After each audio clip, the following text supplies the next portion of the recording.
The Yummy Mummy Club. You know what's awesome? When the Yummy Mummy Club interviews the author of the Book of Awesome. That's awesome.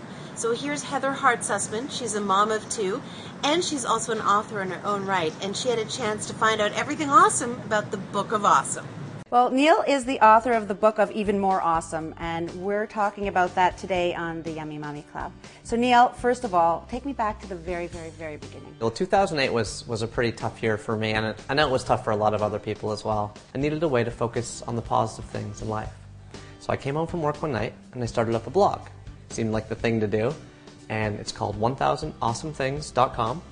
And I figured that every single night before I went to bed, I would try to remind myself of one simple little pleasure, like flipping to the cold side of the pillow, when the cashier opens up a new lane at the grocery store, or getting called up to the dinner buffet first at a wedding. So last year at this time, the Book of Awesome came out, and we're very lucky. It hit #1 on the bestseller list right away. We've come up with another one, the Book of Even More Awesome, and it's got 200 awesome things in it. Things like finally peeing after holding it forever, stepping on a dry, crunchy leaf on the sidewalk, and sneaking candy into the movie theater. Are people hungry for awesome right now?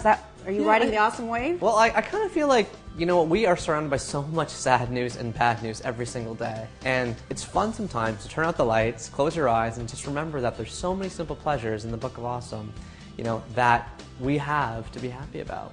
Is there anything that you can tell new moms that they could look for in these books or in their day to help them out when they're feeling alone? Yeah, in some ways, we could call it specific awesome things, like hearing a baby crying and realizing it's not yours.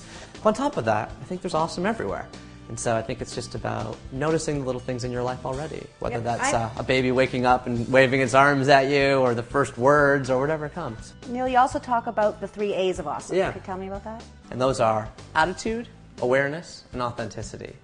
So I think attitude is just about the fact that we get to choose our attitude every morning. We can wallow and swirl and twirl and gloom and doom, or we can grieve and face the future with newly sober eyes. Awareness is about seeing the world like a 3-year-old and appreciating all the simple pleasures as if you're seeing them for the first time. There was the first time you walked past a bakery and smelt that bakery air. There was the first time you found $5 in your coat pocket and said, found money. There was the first time school got canceled and you got to spend a day at home because there was a snow day.